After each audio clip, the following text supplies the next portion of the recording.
Hi, everybody. Thank you so much for joining me on this week's Tell Us How to Make It Better podcast. If a wildfire was headed towards your house, are you prepared? Do you know how your house was built to possibly survive the fire? Have you done anything special to fix it up to make it more likely to survive? Do you have an evacuation plan if you had to get out in a hurry? Well, my guest today is Bobby Milstein. He's a wildfire mitigation expert.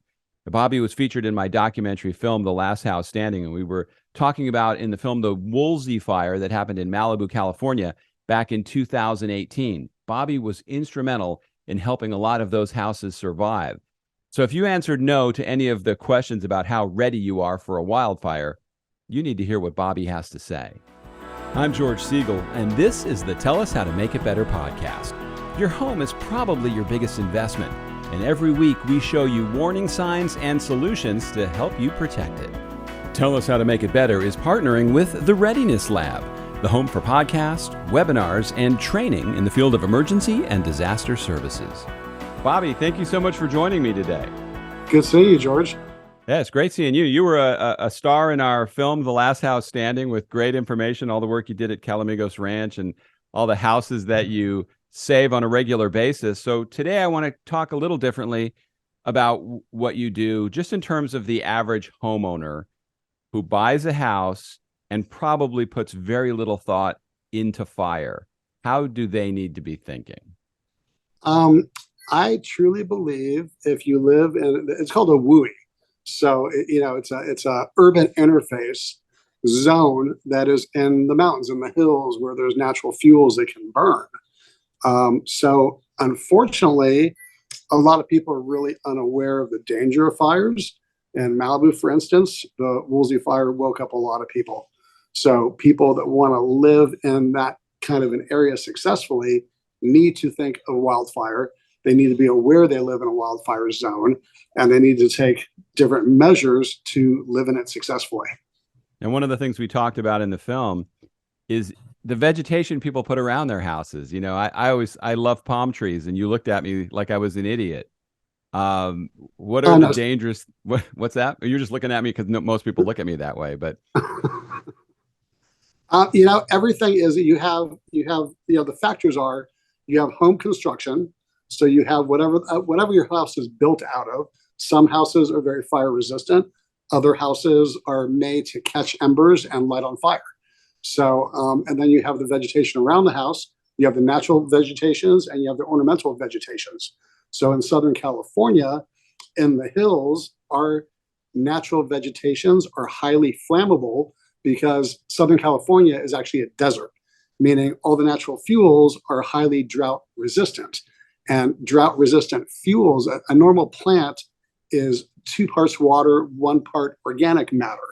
Drought resistant plants really don't have a lot of water. They have resins instead, and the resins are highly flammable, and they promote fire. It's like fireworks going off watching a sumac catch on fire. You have ornamental vegetation like palm trees. Palm trees, when an ember lights a palm tree on fire, it's kind of similar to the movie Gremlins, but the gremlins exploding off the tree aren't cute little furry creatures. They're little fireballs that create more fires and light more things on fire. So the fire just continues to grow. You know, I was thinking about you last year when we had a big storm here in Tampa, and we have power lines behind our house that the palm tree had been overgrown, and the power line was arcing, and the tree, you could see that it was ready to catch on fire, and just by luck, it didn't. So the power company comes out 2 weeks later, and they said, "You're lucky this thing didn't just blow up and potentially burn your house down." And I don't live in the wilderness. I live right in the middle of a city, so it can really happen anywhere. Oh yeah, it can happen anywhere. The difference is where we live, there's a lot of other fuel to catch fire. So our biggest danger in really Southern California is in the mountains, the Santa Monica Mountain Range, is the Santa Ana winds. So the Santa Ana winds make fire a lot. I mean, you cannot really fight a wind-driven fire in, say, the Santa Monica Mountains. It's utterly impossible. The winds make those little embers, which are called firebrands. They can travel miles. meaning miles. So the fires just continue to spot and grow and grow and grow. So it's just impossible. Once it starts, where I live, it's burning until it hits the ocean. We call the ocean the Great Pacific Fire Break, is what we call it. So we know the Great Pacific Fire Break will always stop that fire from getting to Hawaii. So as that fire is moving through, and I grew up in Pacific Palisades, and we had to worry about this every year. As the fire is moving through, some houses make it, some don't. Is it luck? Is it planning? Is it a combination of both? It's a combination of both, So there's half the homes burn from ember intrusion, meaning the fire doesn't have to be anywhere near the house. The fire could be a mile away. If you're unlucky enough to have an ember get inside an attic vent, your house is going to burn from the inside out. And you're not going to know it's on fire until it is really, really burning. And home on fire is almost impossible to extinguish, especially when resources are stretched like they are in the big wildland fires. They just do not have the manpower. There's not enough boots on the ground, not enough infrastructure. So there's winners and losers. So some of it's dumb luck. A lot of it is actually home construction. And, there's the most important thing, even above what we do, doing our defense systems, is home hardening. So, for instance, home hardening is making your house less intrusive to an ember. So it's changing all the vents on your house. There's a number of companies that make ember-proof vents, meaning an ember just cannot enter your dwelling. There's construction architectural features like eaves on houses. Eaves are the extra part of the roof sticking out. Eaves can be very dangerous in some areas. It really all depends. What the eave does is not that an ember is going to light an eave on fire, but if something is on fire, if you have a big fuel source underneath burning, the heat of the fire is rising. So that actually starts fire by convection. It's almost like when you rub a stick together to make a fire out in the wilderness. The hot gases are rising thousands of degrees and they're trapped. So they're just spiraling, looking to escape. They're just spiraling, turning. And just the friction of that you can't even see is what will light the eave on fire. Now, there's always different levels of disasters. So in Florida and along the Gulf Coast, we have Category 5 hurricanes that tend to wipe out a lot of things in their path. The same with tornadoes. Are there different types of fires? Because I know there was the Wolsey Fire the year we made our film, and there was also the Paradise Fire. And the Paradise Fire, it looked like even if you had a plan, it looked like it might not have worked with the firestorm they had. So what's the difference in the types? Well, the Paradise, it's really geography, where you are, roads, the infrastructure there. I mean, what made the Paradise Fire, super tragic is you had those high winds. So people were evacuating. It was burning behind them. The firebrands were going over them, creating other fires in front of them, and they were trapped. And, being on the road, we tell people that are going to evacuate, they need to get out at the earliest possible minute. Everyone living in a wildfire area, the most important thing is a plan. Before anything else, it's a plan. It's knowing where you're going, what you're doing, what you're taking, and pulling the trigger, making it happen immediately, not lollygagging around and debating, am I leaving, am I staying? The people that leave late, unfortunately, you might have a much higher probability of potentially perishing by not getting out when you should get out. So Paradise is very, it's unique. I think that area, I heard, was studied more than any other area, and everything went sideways. So people were on the road and they were trapped in their cars. There's nowhere to go. If you're on a small road and someone has an accident or a car breaks down in front of you, it's going to affect every single other person on that road. So what occurred up there is just a tragedy. Just beyond belief. It's just a tragedy. It was awful. Now, I steal a line of yours that you had in the film about nobody wakes up the day of a fire and makes their plan. You really have to plan for these things, but most people put that off, and then by the time they decide they need it, sometimes it's too late.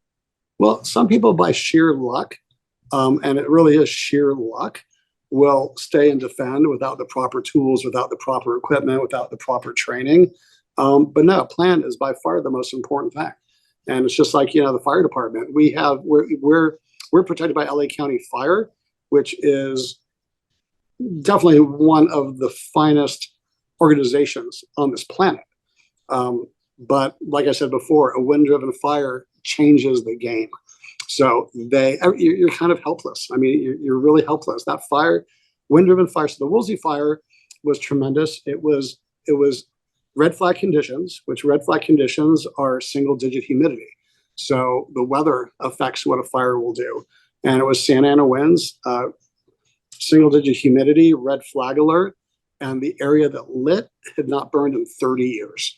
So, our fire front that came over the mountain was 14 miles wide. Can't fight a 14-mile wide fire front. I don't care who you are. They could have had the Navy, the Marines. The LA County got a lot of flack for the commands and how they handled the fire. There was a lot of anger from residents, but really realistically looking at it, knowing, we live in a beautiful, beautiful place. It's nature, and the roads, like Malibu, was not a planned community where you have egress and access and nice places to turn around. I mean, they're requiring 20-foot wide driveways. There's many roads where I live that aren't even 20 feet wide. So, just incredibly dangerous, especially for people that don't know the terrain. You could have all the fire training in the world, you'd be the best guy at it, but if you don't know the area, where the road goes, the hazards, the fuels, you're putting yourself in danger. And that's, it's the call they made. They, their number one mission is protect lives, and not only the lives of the public, but the lives of the firefighters too. So that was their decision, was based on not wanting firefighters to perish. There's a lot of unhappy people that we talked to and saw that they felt the fire department was standing around watching as their house burned. They heard them say, we're going to have to let that one go. We're going to have to do this. And to me, what that heightens even more is that's why you have to have the safest house you can, because you can't always count on somebody showing up and saving the day. You have to do what you can up front to try to make your house as safe as possible. Yeah, I think a lot of people, I don't know if it's psychology, that people don't want to think about fire. I've been in this game a long time. We've been trying to help people out since 2005. It's sad, but it's almost comical in a way. Before we got into our sophisticated systems now, we would sell standalone systems. Sometimes we used to sell pumps on a dolly. I mean, literally, you tell someone, a pump and the hose, the infrastructure, the gel, everything, it'd be 15, 20 grand for the property. They'd be looking at you like, oh, that's really expensive. I live in a real world. My jet ski costs more than that. That's like a toy.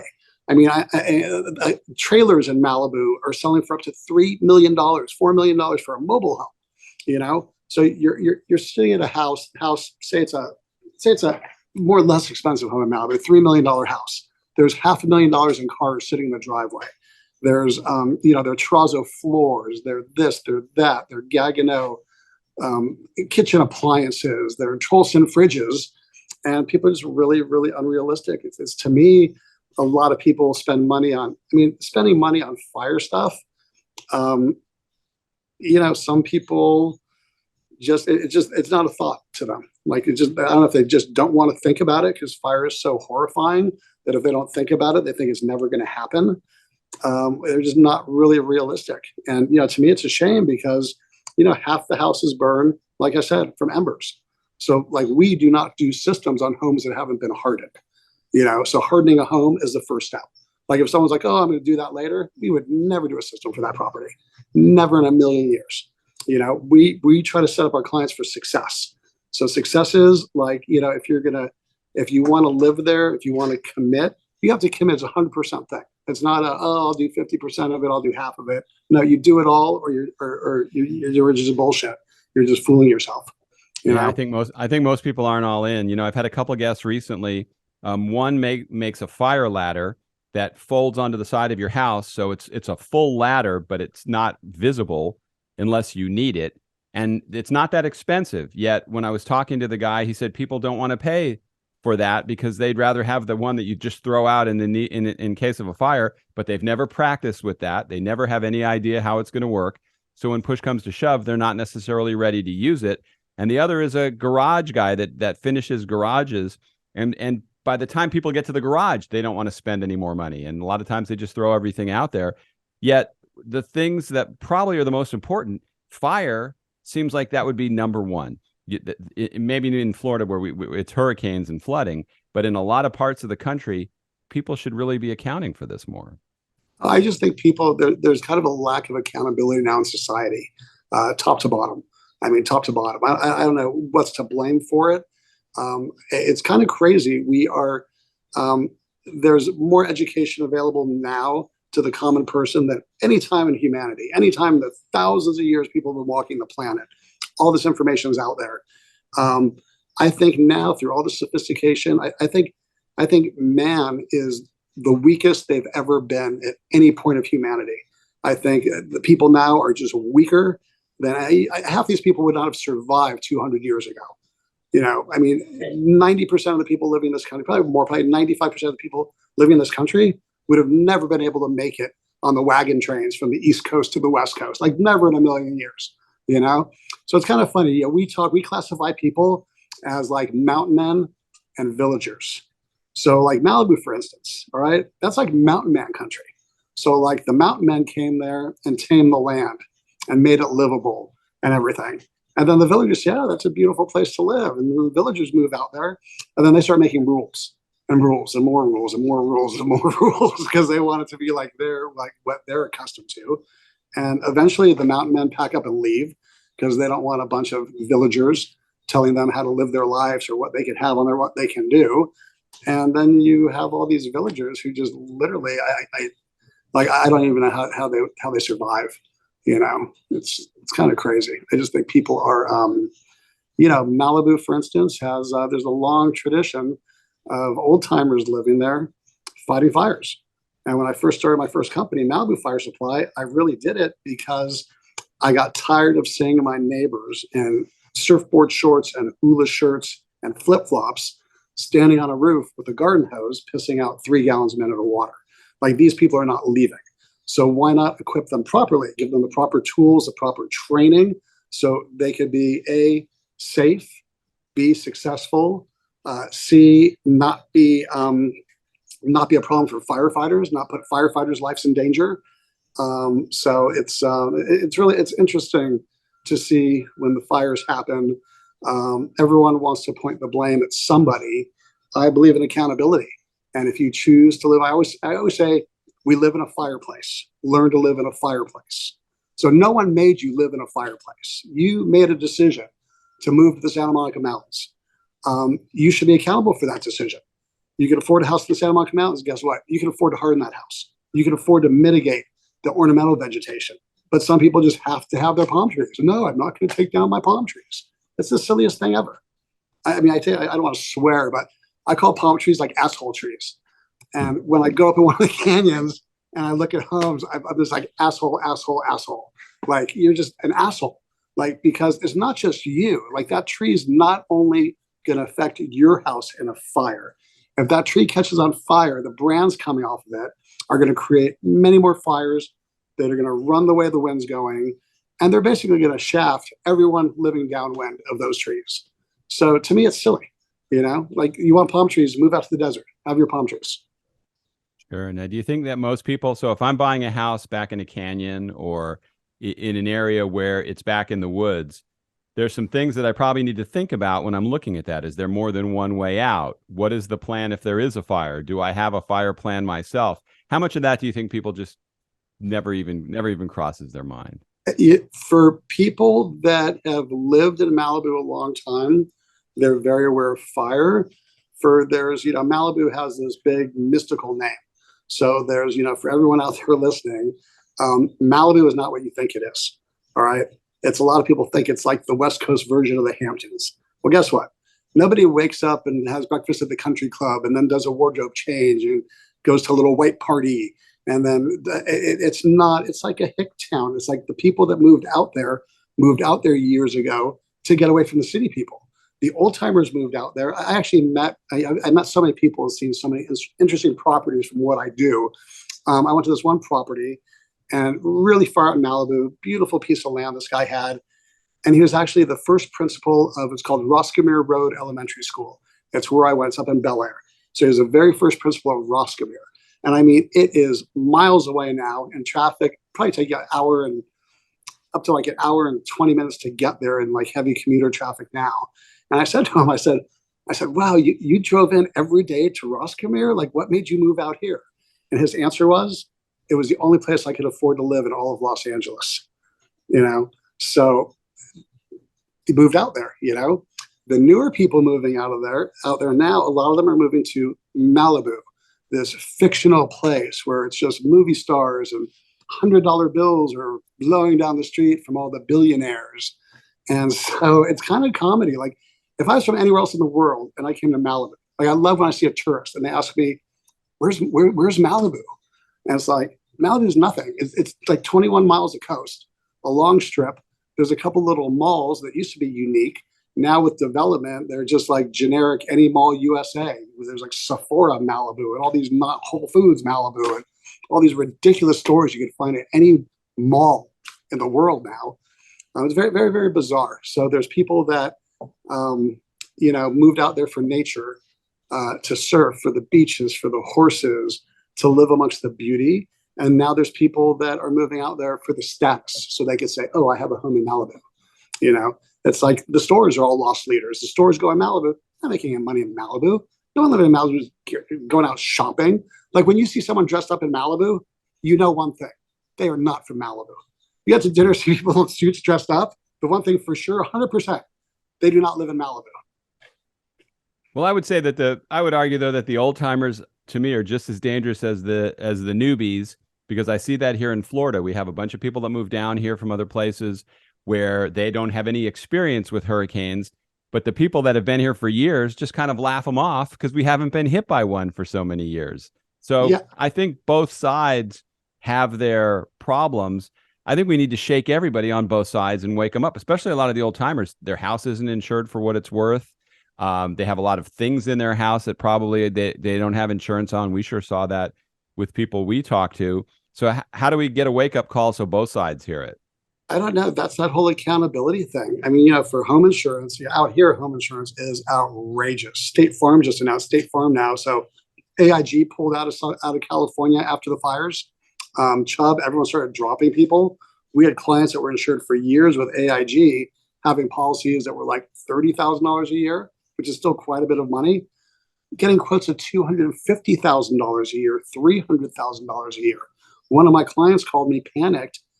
If you can believe this, he got a quote of $700,000 a year for insurance on his house. $700,000 a year was the best quote his broker could get him. We ended up getting him insured.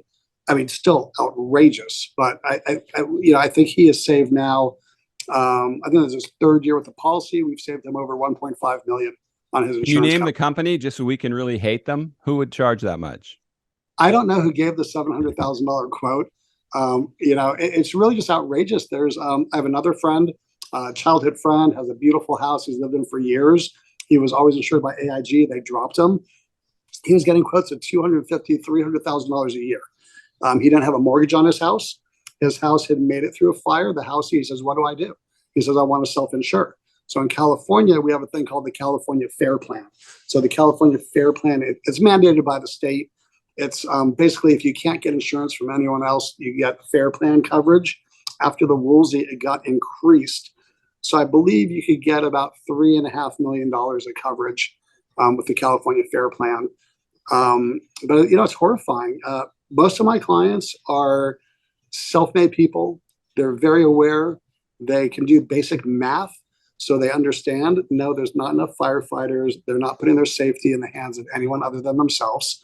And they do the research and they look and they invest and they'll do the modifications and they'll spend the money.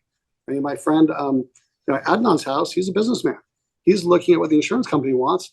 He's like, that's debt service on a $4 million home. Like, I'd rather buy a home for my daughter than give the money to some insurance company. I mean, that's crazy, crazy money. Yeah, it is. And as we learned from the mayor of Malibu, the former mayor, Zuma J, not having a mortgage isn't necessarily a good thing if you have an insurance claim, because then they don't have any reason to pay attention to you as if they have to fight a bank. Oh, no, because like a little guy like Jay's amazing. I've known Jay for years. I love Jay. No, the battle, I mean, look, he battled the fire and hurt himself. And now we're going on 5 years after the Wolsey Fire. And he's still battling it every day, because now instead of battling the flames, which to me is an easier thing to battle than a bunch of paper pushers some insurance companies pay. And the crazy thing is, you've enabled them to be able to fight you by paying their ridiculous premiums in the first place. So the entire thing's insane. So yeah, I do think people with mortgages, having the bank behind them, banks have our money too to pay for their attorneys. So, the whole legal game, it's not about right and wrong anymore. It's about resources. And whoever has the most resources wins in a legal battle, basically. Right and wrong doesn't factor in the equation at all.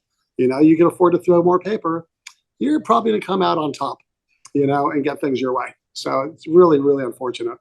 Now, you guys have had a lot of rain this year, so that doesn't make it look like by the time we get through summer into fall, probably going to be very ripe for some major fires out there. Where do you think the areas that are most vulnerable are?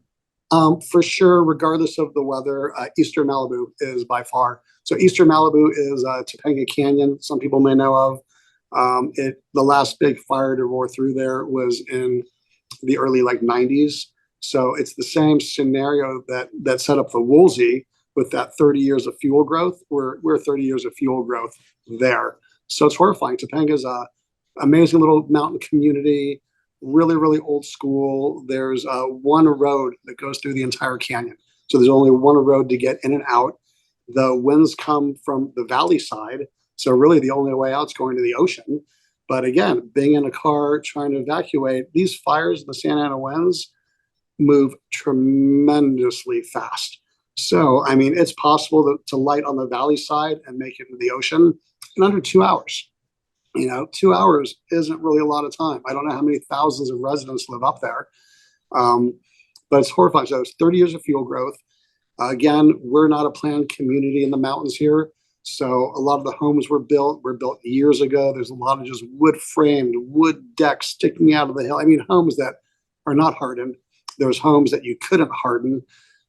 So it's really going to be sad when Topanga lights again. So when I say Eastern Malibu, when Topanga lights, just from where the Santa Ana winds come from and our topography and geography, it's going to make it to the eastern end of Malibu. So my clients in Big Rock's a big worry of mine, Las Flores Canyon, Rambla Pacifica. So the last fire that lit up in Topanga, the last time it happened, it burned hundreds and hundreds of homes in eastern Malibu. I mean, just hundreds. So it's basically the same scenario as the Wolsey on the other side of town. Do you encourage all people to leave when they have to leave? Or if you set them up with your system, do some of them stay because they feel safer? When you have somebody in a house that you've set up to be safer, how safe are they? Well, pretty much we still set up, standalone systems that are manned where you'd actually have to manually start the pump and apply products, gel, retardant and stuff. But mainly what we're doing now is our total autonomous systems. So our autonomous systems, there's no human involvement needed. So we really encourage people that have those to leave.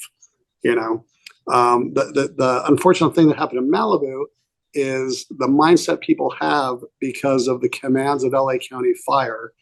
A lot of them are looking at it like, well, the people that stayed saved their homes and the people that left lost their homes.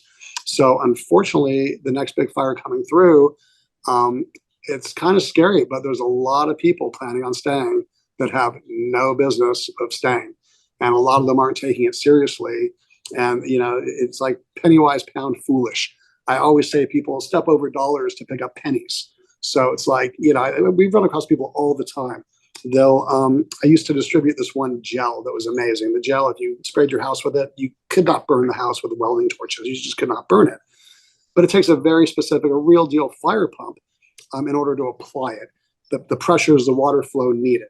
So like a little Honda pump you'd buy at Home Depot, it's not a fire pump. So we run across people all the time that, they want to buy the product. They want to buy the gel. And I said, what kind of pump do you have? Oh, I got this fire pump, I said, well, what kind of fire pump is it? Oh, it's a Honda fire pump. Well, Honda makes engines. Honda doesn't really make fire pumps. So there are fire pumps with Honda engines on them, but like Honda does make a pump. It's not a fire pump. It's a great little pump for moving water. It is not firefighting pressures, not the quality. It's a bullshit pump to me. And they'll dance around it. They'll tell me, oh yeah, you should feel this thing. Well, yeah, a normal person that's only held a garden hose, putting out 30 pounds of pressure, yeah, any pump in their hand moving some real water feels like it's something amazing. But if you've actually used a pump and needed to use a pump in a fire, it's not a fire pump. It's not adequate. So, when they can't remember how much it is, what kind of pump it is, my final question to determine if it's a real pump is, I say, do you remember how much you paid for that pump? And they'll be like, oh yeah, it was like $500. I'm like, you don't have a fire pump, And so yeah, it's really sad. We do have people call me and they want to buy adapters or hose or nozzles, and I have this pump discussion with them. And I will not equip someone that's not going to do it right. I have no interest at all. I'm not about the sale. I could give a shit. I'm not this. This isn't all about money to me. It's about doing the right thing. So I'm not going to enable someone to put themselves in danger to make a few dollars off a fitting or a hose or a nozzle. It's not what my company is all about. We set up our clients for success. I like, it's like the Wolsey Fire. You went to Calamigos Ranch. Saving the ranch was one thing. It's pretty amazing, but really what we saved there, other than the buildings, we saved 540 jobs. So 540 families can pay their bills and feed their kids and pay for school and make their car payments or mortgage payments. So it's really unfortunate. There's a lot of people fooling themselves. They're just fooling themselves. So the next fire, to me, it's really horrifying. You do have some people and some neighborhoods taking it really seriously, and they're doing a great job. There's Malibu West, they have their brigade. There's the Point Doom Bombers, the Point Doom Brigade, which I'm heavily involved in. They actually have their own engine, multiple pumps. There's 30 guys now with full PPEs. There are regular training sessions. There's the Big Rock. There's these neighborhoods. So, but I really encourage all of them to really take it seriously. And again, it's like penny wise, pound foolish, and we see the same things. Everyone has these little red plastic like nozzles. There's a lot of those out there. People, oh yeah, I got my fire hose on my nozzle, and you look at that little red nozzle and you're like, ugh, and pretty much everyone I know that had one of those in the Wolsey Fire told me the same thing. I dropped my hose and that nozzle just shattered, Yeah. And then the work you did at Calamigos Ranch was so impressive. And what would be the price range from the least expensive, obviously, to the most expensive that a homeowner could go through to try to save their house? That's kind of a hard one because every home is a little bit different on what it needs. A manual, something that you need to man, a standalone system for the pump, the infrastructure, the product, meaning like a gel or a water enhancer to spray on, some safety gear, because even if you're leaving, if you're doing anything, you need to have safety gear. Probably looking at between $15,000-$20,000 on the low end. Our smaller standalone systems, the autonomous systems, which self-activate, self-maintain to protect properties. Entry level on those is probably mid $60,000 range. Our bigger estate series pumps, those systems starting at 150 or so. It's all expensive. It's like, people say, what do you do? It's like our pumps we build. They're like, it's like an exotic car. But, that exotic car where I live, the homes we protect, that could be one painting on a wall in someone's house. That could be, you look at what cars cost nowadays. A Jeep. Jeeps are like $75,000, $80,000. A 1-ton Ford truck. I have a 1-ton Ford. If I want to replace my F-350 right now with the leather interior and all the ads, it's $120,000 for a car. What's the poor man's way then of doing it? So obviously for the person who can't afford it, and I get it, if you live in a house that's a $10 million house, that should be a no-brainer. Yeah. But if I live in a $300,000, well, I'm probably not living in Malibu, but somewhere else in the country, let's walk through 2 or 3 things that somebody can do to make their house safer. Okay, well, that's all about home hardening. So that's like less expensive than what I do. So that is like where I live. The reason those systems cost what they cost, people here don't want to, they live here for the nature. So you look at my clients, say, oh, you got to remove every tree within 200 feet of the house. They'll look at you like you're fucking nuts. If I want to live in the desert, I live in a desert with no trees, I live here. So, that's why when you look at the ranch, we were able to move enough water. We saved, almost every tree on that property. Those, that's 5th generation of owner now at the ranch. So no, if you want to protect a house, it's hardening. So I mean, it's ember. So vents. If you don't want to spend the money on like an embers out or a brand guard vent or a Vulcan vent, you get the tightest mesh you can. You make your house just totally ember proof, meaning good seals on the doors, good seals on the windows. You can make heavy wood shutters. You can make external plywood, like in a hurricane. If you did the same kind of thing in a wildfire, heat can break a window. So, double pane windows are better than single pane windows. Take a 1-inch piece of marine grade ply and screw it over that window. That window's not going to break. You have elevated decks.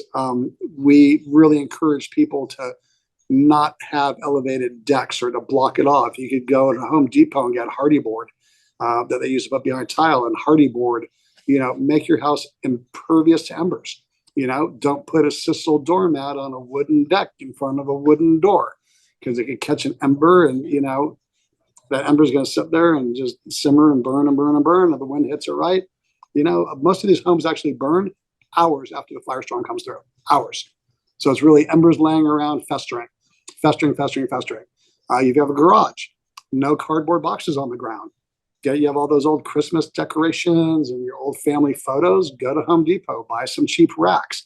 So if an ember does get into your garage, it burns out on the concrete. It's not wedged against a box in the corner somewhere festering for hours. So it's hardening. So, if you live like that, yeah, you do have to mitigate your landscaping. You do need to remove those trees near your house. The first 5 feet around your house is really make or break. So the first 5 feet out from any wall is really the most important thing in your house. But the further you can clear those fuels, the safer you are. So, if you really want to live and you can't afford to do a system or get into any of the suppression technologies, then it really is about home hardening. So homes like that, yeah, you should box in your eaves or stucco in your eaves or hardy board in your eaves, so you don't have raw wood leading to your attic, your roof line exposed. So, well, we hope people pay attention to that. But another line from our film was, "Hope is not a strategy." No, hope is not a strategy at all. Well, I say, it's like plan to succeed. No plan. You don't have a plan. You're gonna fail. So a lot of people, sheer luck. Sheer luck. What they did. Their house didn't burn, and that's the horrifying thing. So now, there's housewives. Now everyone's kind of like romanticizing staying in a wildfire, defending. I have a lot of, I call them Jack and Jill clients. People, I'll never say their name. But I have some, and they're just like, I want to be here. I'm like, you know what? I'm like, listen, I'll be here if it burns through this sector. I'll be here on the trucks, and you should go check in the Four Seasons somewhere, and I'll be in touch.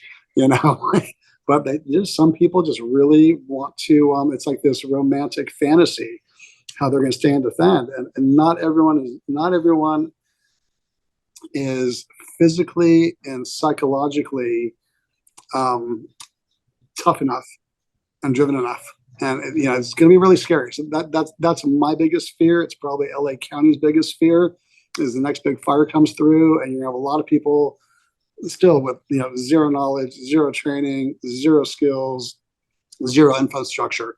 That we have one canyon in Malibu, and their big plan. Everyone's been putting these little stand pipes on the municipal water supply, and like we don't do that, because your municipal water, it's people think the water gets shut off. It doesn't get shut off. Up in the hills, the tanks are the water's pumped up to these tanks up in the mountains, and it's pumped from like Pacific Coast Highway. So in Malibu, for instance, the first thing you lose in any wildfire is power. and the fire can be miles away. You'll have no power. So your power goes down, all your communication goes down. So we're fed, our power lines, our communication lines are all on poles. We're not undergrounded. So you lose power, you lose internet, you lose cellular, you lose everything. So there's a lot of people planning on using their fire hydrants or their little mini fire hydrants hooked up to their water main. So what happens in a fire is the power goes down. So there's X amount of water in this giant tank on the mountain. So everyone's using that water now. Everyone's got their little things. People turn their sprinklers on and leave. So everyone just starts using water like you'd never use your water. Now, when a home burns to the ground, homes start burning. All the pipes obviously burn and melt. So the PVC pipe, the PEX pipe they use now, even copper pipe, your home burns to the ground. I see lots of water. And most of the water I see is rolling down the street because it's just pouring out of pipes. Like our homes weren't built, our water systems weren't built for everyone's house to be flowing more water than it would flow running every appliance. And that's what happens when your water main goes. So as that water is depleted in the tank, all of a sudden there's no water. There's no water. So like if your plan is, you're going to use the water, it's like, Topanga I talked about before. Topanga has crazy water pressure. I mean, crazy water pressure. The mains in front of the houses, 250, 275, pounds per square inch, like horrifying the amount of pressure.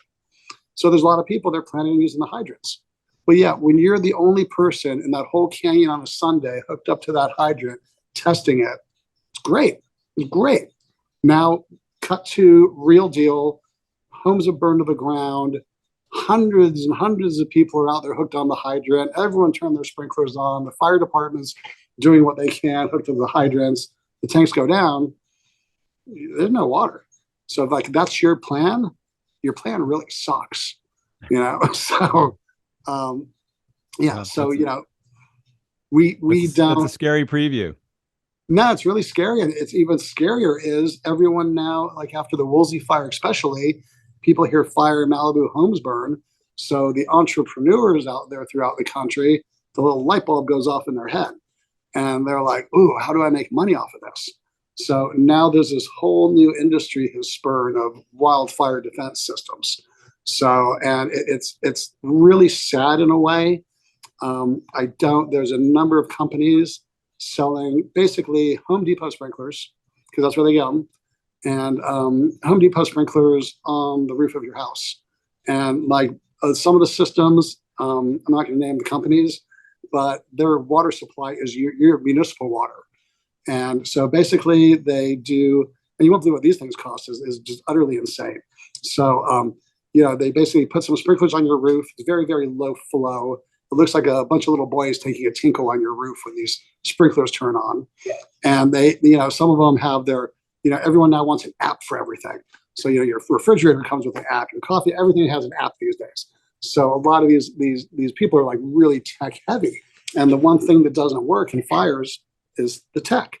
So, they'll say, oh, evacuate, you can activate your system from any smart device from anywhere in the world. Well, no, you can't, because there's no comms in a fire if you live in a true wildfire area like Malibu. So, and then what's horrifying is, for instance, you're looking for one of these Home Depot sprinkler system with your little app, you're looking at like $70,000 plus, which to me is just insane. It's like thievery. And I kind of think it's fine. I get calls all the time. Hey, can you put sprinklers on my roof? And my first question is, what are you growing on your roof that you need it irrigated? Because basically with building codes and everything else, I mean, all roofs now are like Class A roofs. So Class A roof can handle burning debris on it for like an hour, at least. So what you trying to like clean your gutters, clean your roof, clean your solar panels, So we do some rain guns high on roofs, but to us, it's not about the roof. It's about getting that water flow over the trees, projecting it further on the property. It's like the big guns you saw, some of those at Calamigos Ranch. They weren't on the roof because I wanted the roof wet. They were on the roof to get over those like 80-foot tall trees and to really make it rain, and really project the water far out. So, so unfortunately now there's a number of companies, and some of them think they have the answer to the municipal water problem. They think they can suck the water out of the line. Like, you don't need to have pressure because our system will do it. They know nothing about engineering and math or moving water, and it's tremendously expensive for like the type of money they're charging. They're, just tremendously expensive. Well, disasters always bring out the lowlifes and the people that want to profit off of people. So, Bobby, how can people get in touch with you? That's a hard one because we're really busy. our website's really just a landing page. I don't know if it's up now. We totally don't care. I believe the number's listed. You can find it. You're gonna have to leave a message. We rarely answer the phone. Send an email. But you did give me an Instagram link so people can follow you on Instagram. We just put some visuals up there because we wanted to see, like I said, these companies are marketing really, really silly things, really silly flows. None of them are from the Santa Monica Mountains. None of them live here. Some of these companies spurned after the Wolsey Fire. So, if you want to see what like a real wildfire sprinkler system does, we threw some visuals out there because, Santa Ana winds, you need to move big water at big pressure. And it's really about strategy. We have many homes where the home is hardened. We're trying to save all the fuels on the property so the fuels don't light the house on. I mean, a hardened home is not going to light from an ember. If you can prevent the fuels around the house from igniting, then it's not going to ignite from flame impingement from any of the trees around it. So our Instagram, private message me, I'll get back to you. Leave a message at our number. I don't even know if our website's up right now. I so don't even care. It's like, I always laugh. We get mailers all the time. I live in Malibu. So these mailers come through, all these companies. And I'm telling you, if you're getting information from a mailer, companies that are busy, don't send out mailers. Companies that make really good products, like you never get a mailer from Ferrari, from Tesla. You never get some mass marketing from, from any legit company that's good at what they do, busy, they just can't, we're trying to scale accordingly. But, more horrifying than fires in Southern California is trying to run a small business. Way more horrifying than dealing with fire. Well, we need to find a way to clone you. But as usual, a ton of great information. And people can always watch The Last House Standing and see what you do or listen to this podcast because you do have a lot of great advice. Bobby, thank you so much for coming on today. Great seeing you, George. Thanks for having me on. Thank you for joining me today on the Tell Us How to Make It Better podcast. If you enjoyed what you were listening to, please become a subscriber. That way you don't miss an episode. I have a new one that comes out every Tuesday. There's also a contact form in the show notes. Now, if you've had a good or bad building experience, just an interesting story about your house, fill out the form and let me know about it. Who knows? You might be featured in an upcoming episode of the podcast. And I've also included a link to my documentary film, The Last House Standing, and I've given you a passcode to watch the film for free. My way of saying thanks for stopping by today. I hope you'll check out the film, and I'd love to hear what you think about it. Thanks again for listening. See you next time.